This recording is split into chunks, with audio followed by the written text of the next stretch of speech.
I'm the Chief Operating Officer of IOVLabs. You can follow me on Twitter. I work across product, technology, marketing, and growth to help our organization deliver on our vision. So I'm going to talk you through today our work at IOVLabs, growing the Rsk ecosystem and building Riff on Rsk. But I'm also going to talk about a massive global challenge that motivates us. One of the problems we see with what we call advanced DeFi. The third phase of crypto adoption that we believe is a huge opportunity that's available to all of us here. And the era of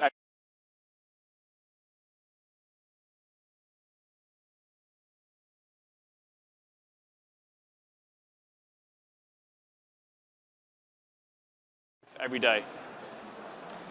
IOVLabs is the Internet of Value Labs. We are the creators of the Rootstock blockchain, also known as Rsk, and developers of the Rootstock infrastructure framework, which is all the building blocks that you need to build on top of Rsk. So we have two roles. Firstly, we've been working from day one to build and grow the Rsk ecosystem to allow smart contracts on Bitcoin to become a reality. But our primary focus going forward is all about that Riff economy. And I'm going to tell you a lot about that today. Our vision at IOVLabs is to build a safe and equitable global financial system that allows everybody to participate and prosper. That vision speaks to 99%, the underbanked, the opportunity in emerging markets to impact a global population with some of the DeFi technology that we are building at IOVLabs. So a little bit on our work growing the Rsk ecosystem. So Rsk is a decentralized layer 1 blockchain. We use a novel merge mining process that stores the cryptographic hashes on the Bitcoin blockchain itself. So what this means is that we are, cryptographically speaking, the second most secure blockchain after Bitcoin in the world. So as of 9 a.m. today,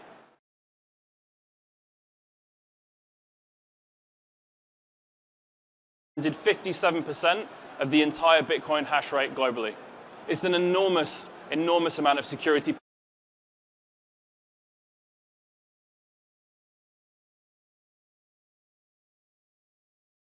It makes it highly compatible and interoperable with many other networks. So it's really easy to start taking projects that were built initially on Ethereum, bring them over to Rsk, and secure them on the Bitcoin blockchain.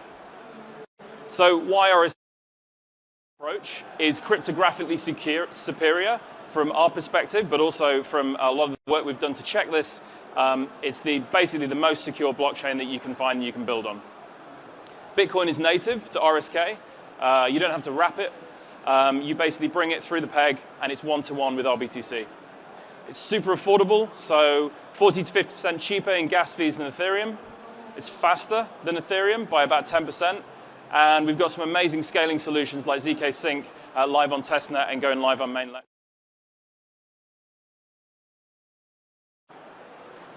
So we've been live for 1,619 days. And we've had 100% uptime ever since the Rsk network launched. That's a claim that not all blockchains can make, and we can. Today, we've got nearly 10,000 native total value locked on Rsk in Bitcoin. So it's early, but it's growing fast. There's a whole ecosystem of partners, some of which have joined us here today, that are building on Bitcoin with Rsk.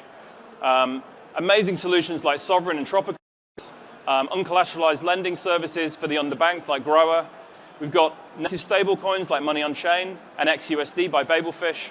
But we've also got incredible non-custodial wallets like Edge Network, and Paul is with us and going to be speaking after this. We've got good coverage in global exchanges. And we've got really powerful integration to make it simple to build on Rsk, notably from Fireblocks and Covenant, and KYC and AML solutions from CoinFirm. With Riff and Rsk, we developed Riff. So Riff is basically a service layer of open decentralized protocols that run directly on Rsk that we launched. Riff helps developers build really fast, secure, and stable apps, especially DeFi. You can build anything with Riff. It's a whole universal programming layer, but it was specifically designed to build DeFi on Bitcoin. And a lot of this is operated, the protocols are accessed and paid for by the Riff token, which is an ERC20 token. So let me tell you a little bit about Riff. Riff has been in development now for about 3 years. We've got a suite of different products that basically allow you to build DeFi protocols on Bitcoin. So Riff Pay, for example, which makes payments super fast, super easy, and very cheap. We've got the Riff Wallet, which we offer our own protocols through, but is also entirely open source, and you can build your own wallet to launch protocols on Rsk. Riff Identity, there to build and manage online and on-chain identity, and the Riff Marketplace, which is a matching engine to match supply and demand in the sharing economy. Riff Govern, something we're very excited about, enables community ownership and decision-making on Rsk, and Riff.io, which feeds data to the protocols and the services that our partners are building. And then finally, Riff Tools, a whole collection of different Riff tools to help developers build everything that they need. So that's a little bit about the Rsk blockchain and a bit about Riff. Today, I'd love to sort of take a slightly different view and talk about a massive global challenge that really motivates us. So we believe we're in the grips of a global economic polycrisis. This is something where multiple crises combine to create something entirely unique. It has its roots in the 2008 financial crisis, but it's been really increasing in pace and ferocity since the COVID-19 pandemic. This economic polycrisis is providing unprecedented strain, I think, on everybody globally, but it's the poor and the marginalized in emerging markets that are feeling the pain the most. Most of these people are underbanked, and the pain and challenges that they face are significant. So at heart, this is a social and economic coordination challenge. The issue with this polycrisis is that people can't access safe or stable stores of value in their native countries. Transactions for them are super expensive, complex, and impossible in some cases. Institutions either don't understand them or don't want their business. And the users often don't trust their governments, and they know that they can't trust their banks. Most of the financial products that people are using in this underbanked populations are fundamentally just not designed for them.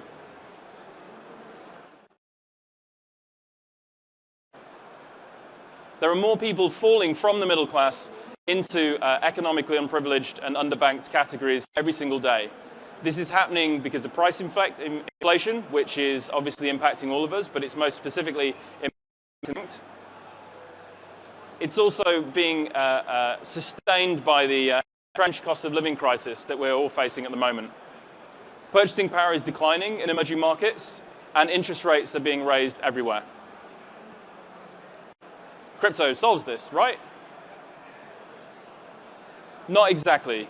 We think there's quite a big problem with advanced DeFi, and I'm going to talk a little bit about that now. So fundamentally, advanced DeFi is too advanced for everyone. It's too advanced for our vision at IOVLabs, and it's not going to solve the problems of the underbanks that we're discussing here. DeFi today is designed for financially literate, super advanced, affluent, predominantly Western users who are looking for outsized returns in a unique period in the global economy. That means that advanced DeFi is not for everyone. The majority of people DeFi, but we're also people who work in technology companies. This is a yield farming strategy on Phantom. This gives an idea of the complexity of some of the returns that you can get access to on advanced DeFi today. This is not a mass market service. This is something complex. This is something designed by and for the same group of people. And this is something that is not going to provide financial empowerment to the underbanked.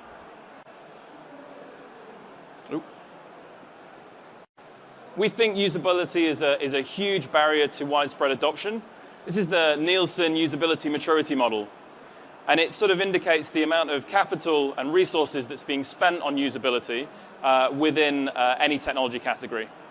It's our belief that most advanced DeFi probably sits somewhere between a sort of dedicated usability budget, where the protocol project is actually putting money behind usability. They have someone working in UX, or they have a design team, and slightly lower down the category, where essentially this is a developer-centered usability approach. So what does this mean? This basically means that the products that are being built for advanced DeFi use cases are complicated, and there's a huge adoption curve to actually learn how some of this technology actually works. So again, this isn't really for everyday users.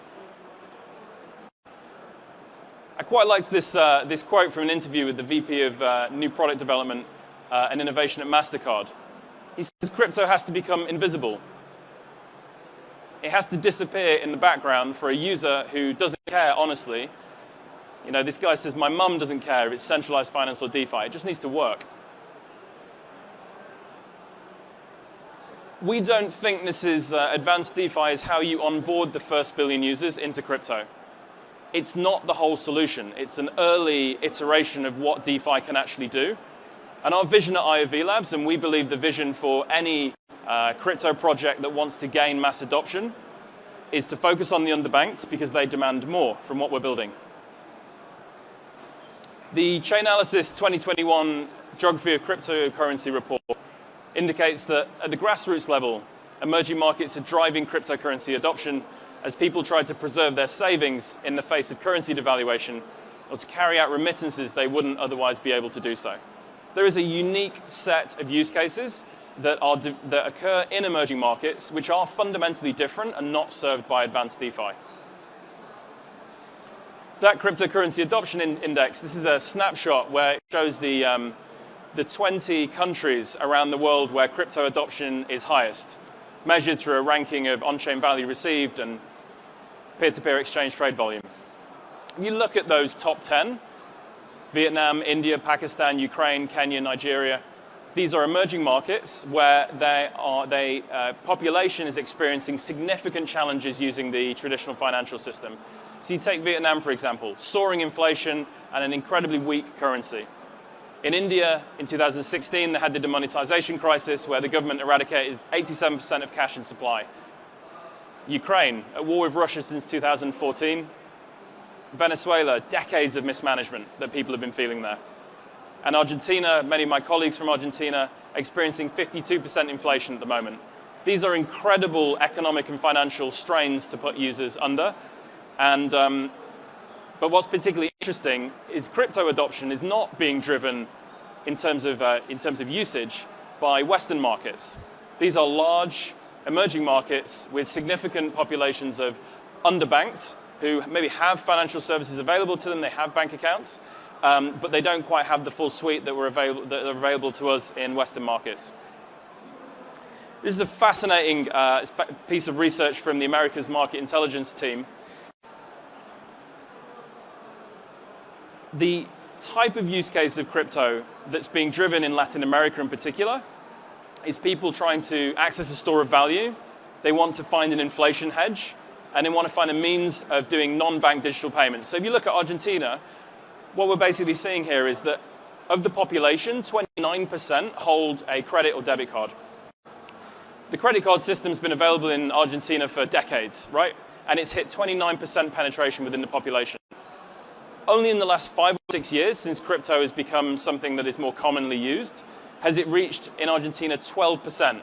So the speed of adoption of crypto in these markets is phenomenal.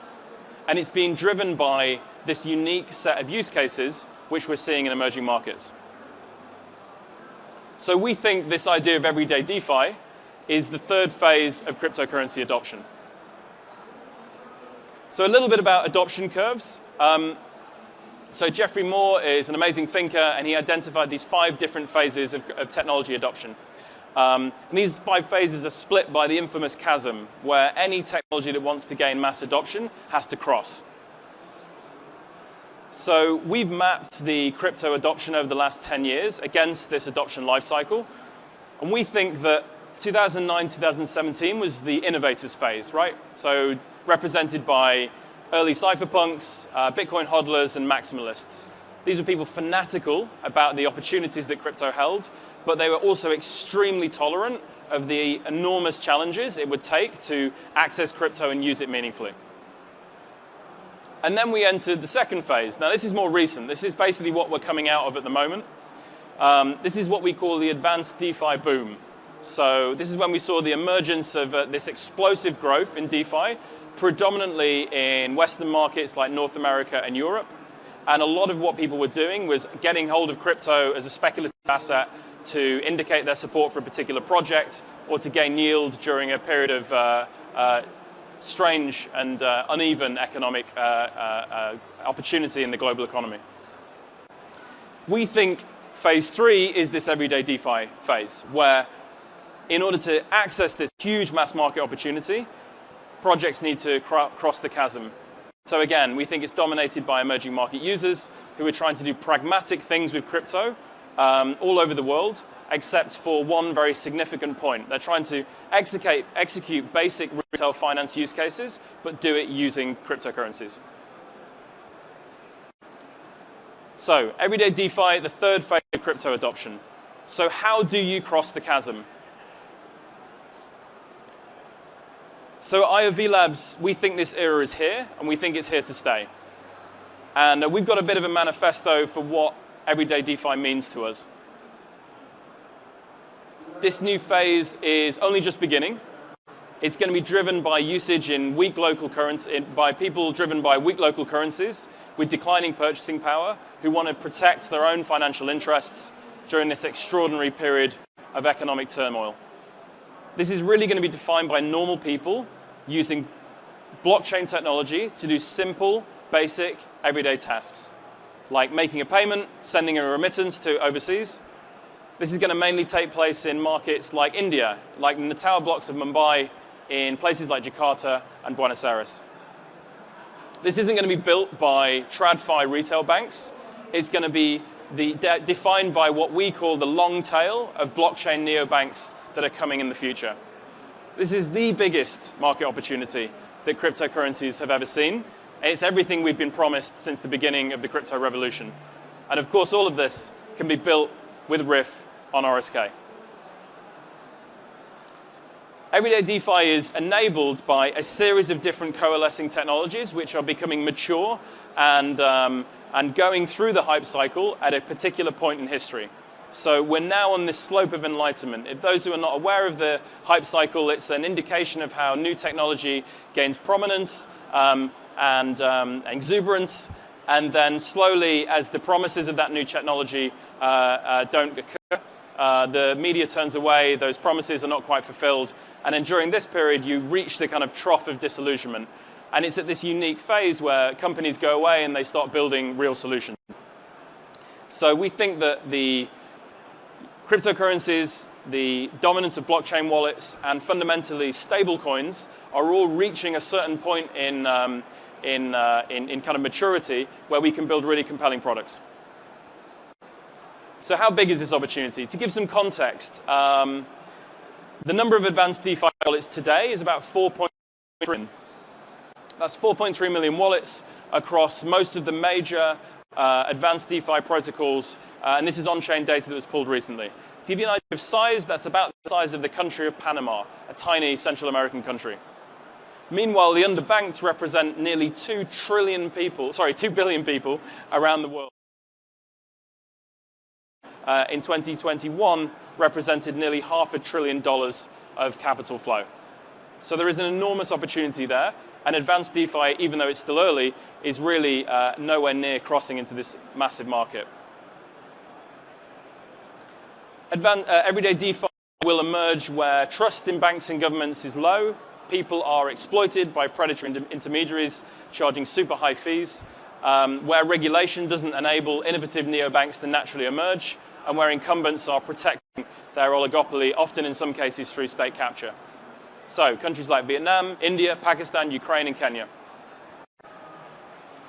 So what is everyday DeFi? At its heart, it is a mass market opportunity.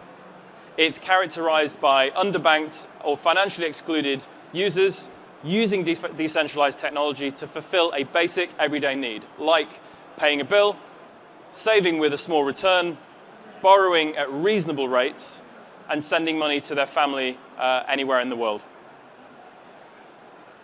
For a service to be considered everyday DeFi, it needs to be easy to use with very simple UX and UI. It needs to be accessible so that everybody everywhere can use it. This means it has to be mobile first, and it has simple on-ramps and off-ramps, and ideally cash on-ramps and off-ramps as well to enable those remittance flows. It needs to be fast to make on-the-spot payments. And it needs to be cheap enough so that the cost of using the service isn't a barrier to entry. So we're saying not just low fees, but also stable assets as well. So everyday DeFi users need these 4 services and many more, but it's these 4 that we're really focusing on at the moment. So they want the ability to save in US dollars with a safe, low-risk, stable stablecoin offering, not algorithmic or unstable. They want to be able to borrow using uncollateralized community-supported loans. Many everyday DeFi users don't have the collateral to support their loans, so we have to support the community initiatives that already exist and bring those on-chain. They want to be able to send remittances to their family, no matter where that family is in the world. If you've got a worker or a laborer in Dubai, and you've got a family back in northern India, we want to enable the flow to go from cash in Dubai all the way through to cash in the local village, cheaper than the current remittance options. And fundamentally, we want people to be able to pay their utility bills and receive their salary in crypto. This is the kind of services that everyday DeFi users need. We've got a couple of principles for builders here. So we think that these technologies are incredibly powerful, but there is a responsibility for anybody building an everyday DeFi user and approaching these markets to fundamentally first educate. So you've got to help people make the right decisions. This is very powerful technology, and there are many people in the advanced DeFi space who've fallen foul of some of the complexity and the high-risk assets that are available. We can't allow that to happen to people where they don't have the financial backdrop to support any loss. So we have to educate people and help them make the right decisions. We have to safeguard users from making super high-risk investments and making big mistakes. We have to simplify products so that the experience, whether it's on-ramps and KYC, addresses and keys, is really easy. The complexity of everyday DeFi is something we're used to because we work in this sector, but everyday DeFi users don't want this. They need to be quick and simple and easy. And then fundamentally, we have to adapt some of the complex terminology we use in this space, some of the language and some of the interactions that we have, so that it's indistinguishable from web. A lot easier for people in the everyday DeFi category to use. Labs, we are committed to everyday DeFi. We're building open source protocols on Riff to help developers create these trusted, lasting everyday DeFi services. We're partnering with innovative teams around the world, like Money on Chain, like Tropicus, and like Edge Wallet, so that the everyday DeFi users in emerging markets have incredible partners building services that they need. We're also going to be promoting these use cases and showing the real-world value that everyday DeFi partners are bringing to actually impact people's lives. And then finally, we are going to be putting capital behind this vision of everyday DeFi, supporting projects and bringing important capabilities to the Rsk ecosystem and the Riff economy. So we are basically making everyday DeFi an everyday reality. We think this is the approach to onboard the first billion users into crypto. This opportunity exists today, but we have to build for it. It's not going to happen without people being motivated by this mission and committing their company, their teams, and their capital behind serving the underbanked. We think DeFi builders, when they are developing these incredible services, should simplify the product experience,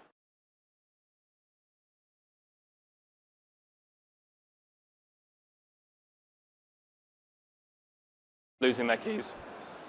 And we know fundamentally all of this can be built with Riff and built on Rsk. Thank you.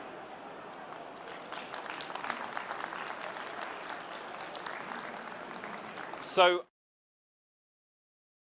Mauricio and Paul.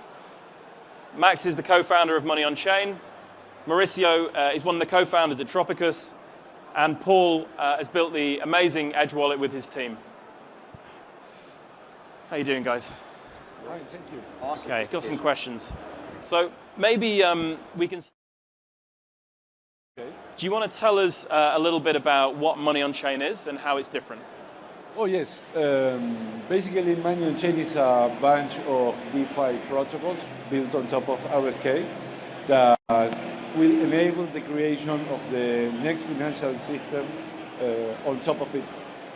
The most interesting part of Money on Chain is a stablecoin protocol, and it has the Tovar on Chain, that is a stablecoin pegged to the US dollar, and what we call the BitPro, that is a token that allows Bitcoin holders to earn a yield on top of their Bitcoins. So how is Dollar on Chain as a Bitcoin-backed stablecoin different from other stablecoins?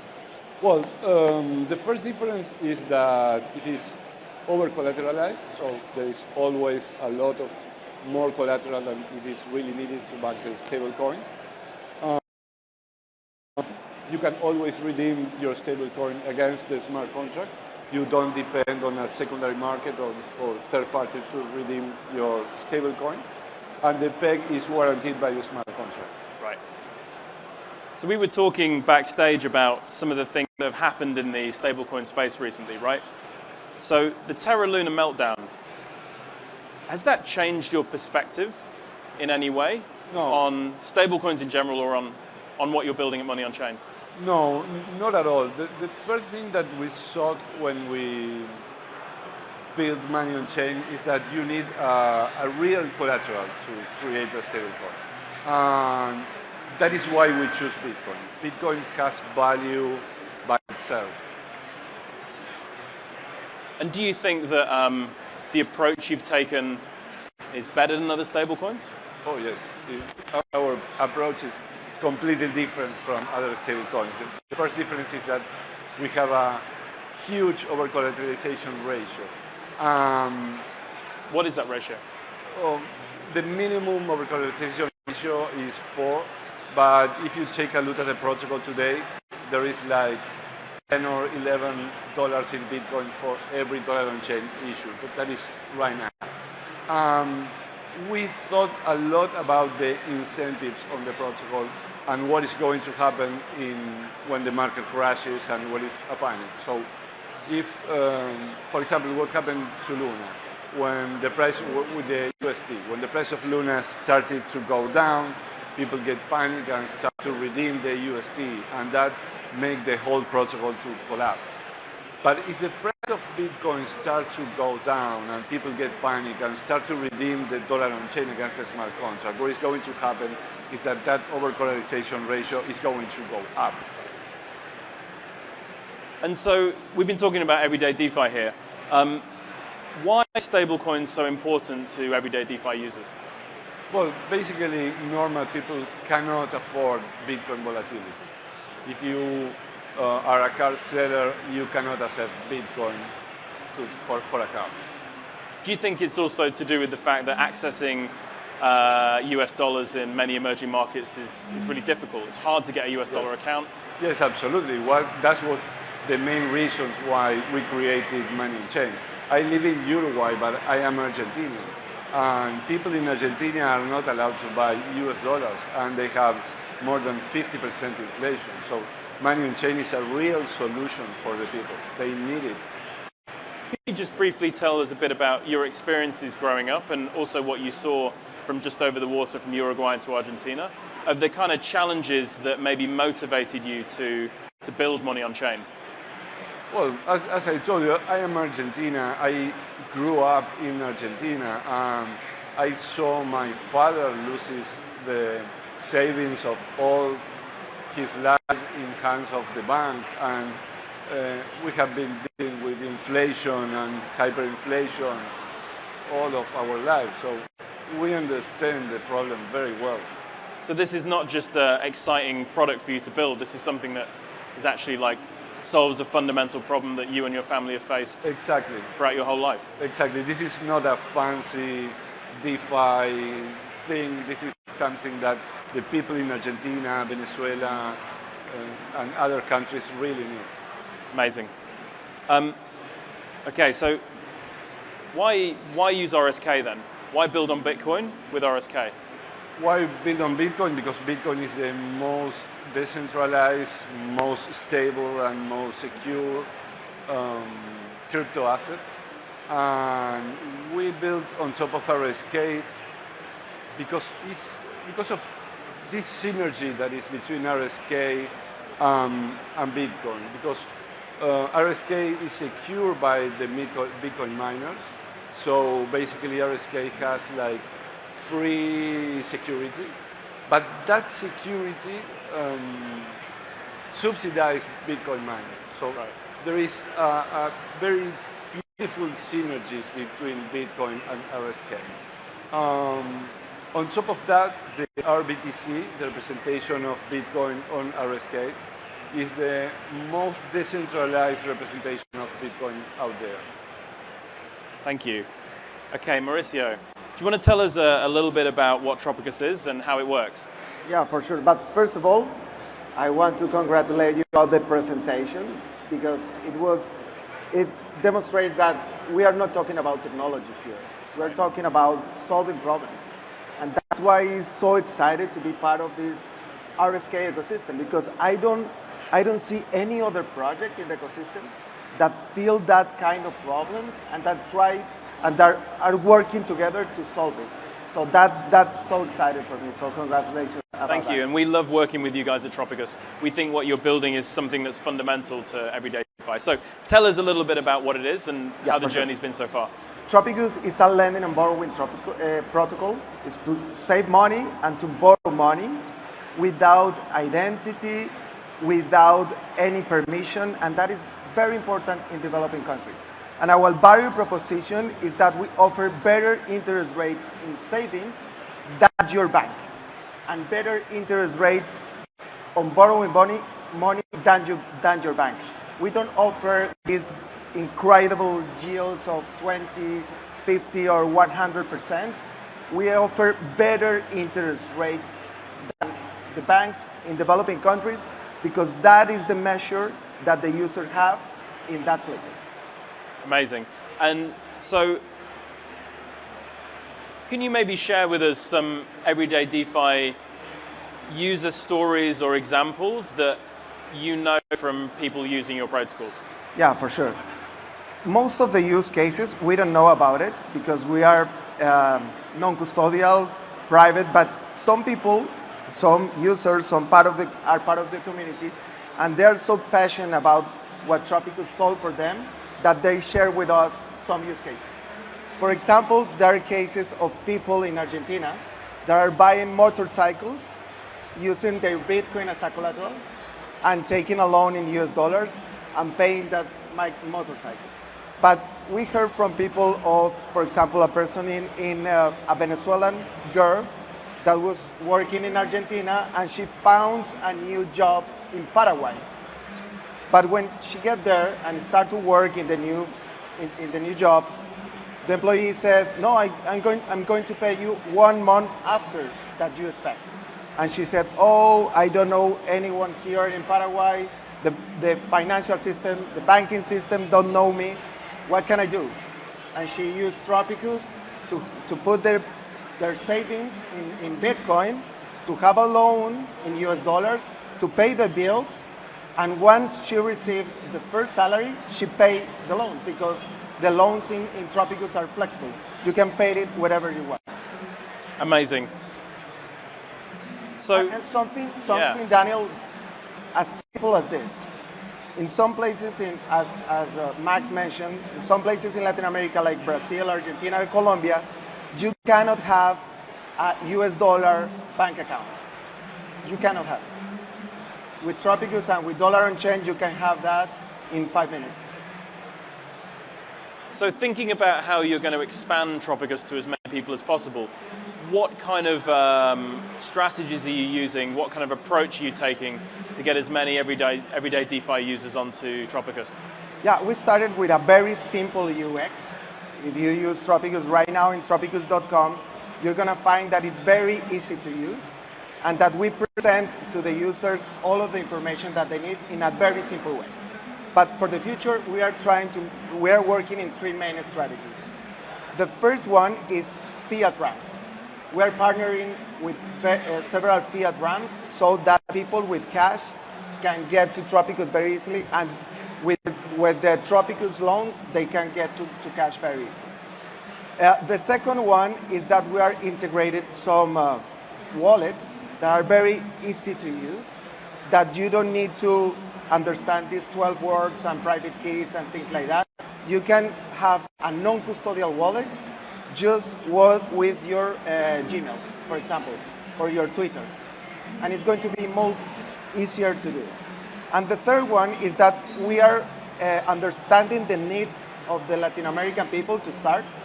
And people in Latin America that is exposed to Bitcoin, they understand Bitcoin as a collateral. And they understand to have loans in US dollar. But the people that is not exposed to Bitcoin, it's not that easy to understand. Right. Because the people in Latin America save money in US dollars, and they want to have loans in local currency, not the stable coins, but like pegged to the local currency crypto. So we are integrating, or we want to integrate those markets in local currencies, crypto local currencies. For example, the Argentinian peso, that Money on Chain is working in a project in that regard. And people can save money in US dollar, as they do every day, everyday DeFi, and they can ask for a loan in local currency as they want to do it for every day. So that's our main strategies, is to that Tropicus behave like the user and not in the other way. So just to wrap up, and then we'll move on to Paul and we can open it up. Why build on RSK? For several reasons. One was what mentioned Max. We believe that the financial services of the future have to be built in the most secure network and in the best money in the world, that is Bitcoin, first of all. The second one is that we saw the best ecosystem in the Rsk ecosystem. We saw the passion of different projects with different technologies to achieve this and to solve the problems that we are facing in developing countries. Because it's the most secure network, also the smart contract, more secure network. There are several reasons, but those are the main ones. And we throw the best parties. And also because in Latin America, when we start to build Tropicus, Bitcoin was the king. And right now, Bitcoin is king and stable coins are like the queen, you know? So that's why. Okay, amazing, thank you. Paul, tell us a little bit about Edge Wallet and why it's different from other wallets. There's so many out there. What makes what you're doing unique? Yeah, so first of all, while a lot of people will call us a wallet, really there's hundreds of different apps targeting different use cases in the wallet industry. And our use case is exchange functionality. So really we're a self-custody exchange, allowing people to buy, sell, and trade dozens of different cryptocurrencies. But fundamentally first, you hold your keys, you hold your funds. That is the promise of Bitcoin, the promise of cryptocurrency. We want to retain that. The biggest differentiator, though, is at the foundational level, key management. How many people here have ever written 24 words? Sure, you've probably gotten used to it, but it's not fun. If we're trying to bring people onto everyday DeFi, do we really want all of them to have to do that on a regular basis for every single wallet that they create across all the chains? With Edge, you create what just feels like Web 2, a Web 2 account with normal login credentials, but that encrypts and backs up your keys, much like a password manager.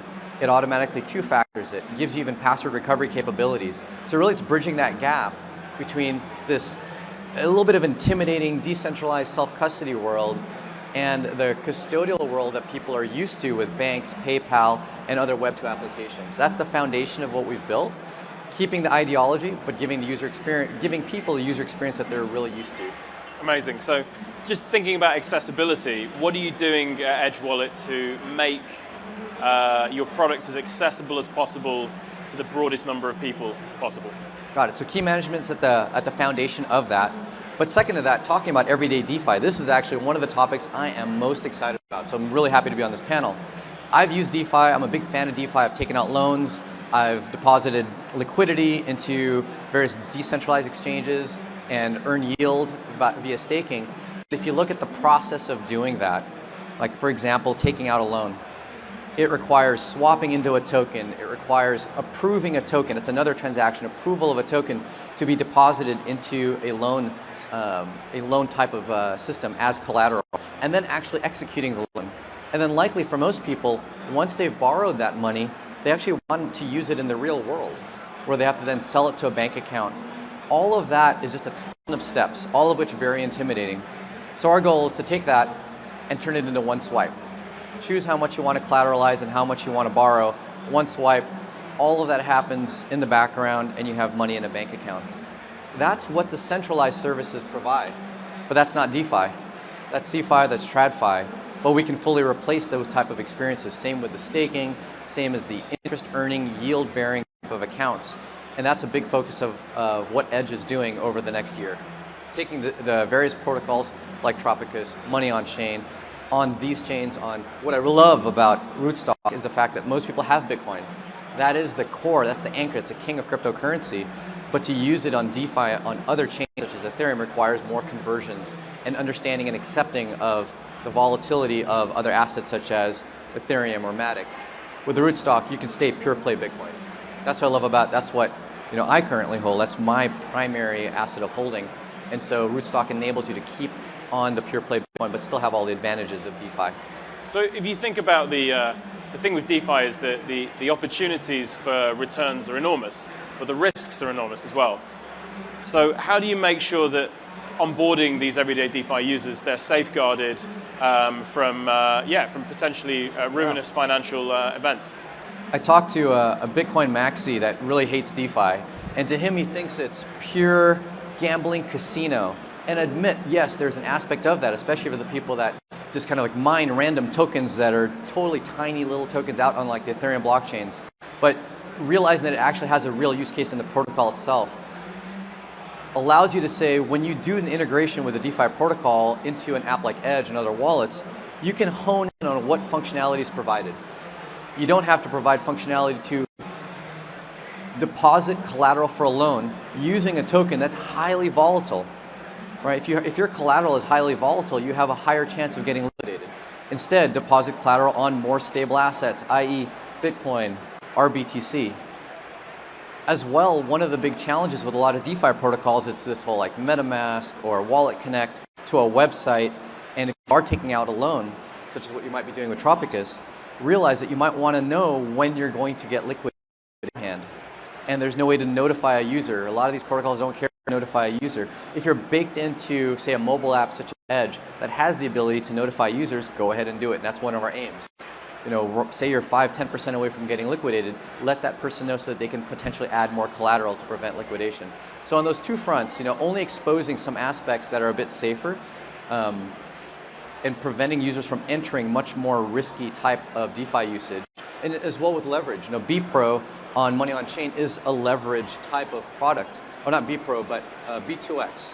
Correct me if I'm wrong, Max, is a leverage type of product, but it doesn't offer like the 100x leverage you might get on other protocols or even centralized exchanges, giving people much more responsible products, limiting what they can do. In a way, it feels a little bit less than the freedom that Bitcoin and crypto is aimed for, but as well, they can still get those if they want to do it the hard way themselves.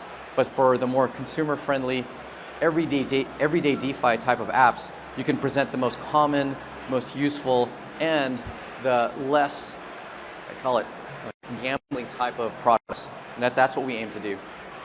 So what are you doing to expand the customer base of Edge Wallet in emerging markets? What do you think are some of the barriers to more emerging market users coming onto Edge Wallet? Probably the biggest barrier are on and off ramps. Right. So we have over half a dozen on and off ramps, on and off ramp partners in dozens of places in the world, covering more than dozens of places in the world, from credit card, bank transfer, fiat cash transfer, and definitely in emerging markets such as Latin America, South America. That's areas that admittedly we've struggled with because a lot of the infrastructure is so nascent. But that's not for lack of trying. And we do have upcoming partners to cover at least regions such as Brazil and Mexico. And we're trying hard to get a lot of Latin America covered because that's the first piece you really need. You can't take advantage of DeFi unless you have crypto. Once you have it, it's much more of a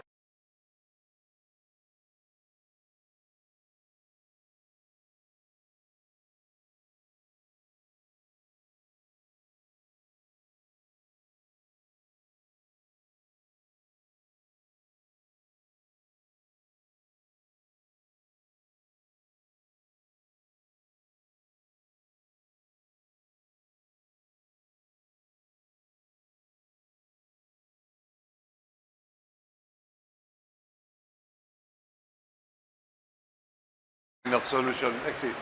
Right. It's all about getting the word out there and letting people know that there's a lot to be gained from using these everyday DeFi services.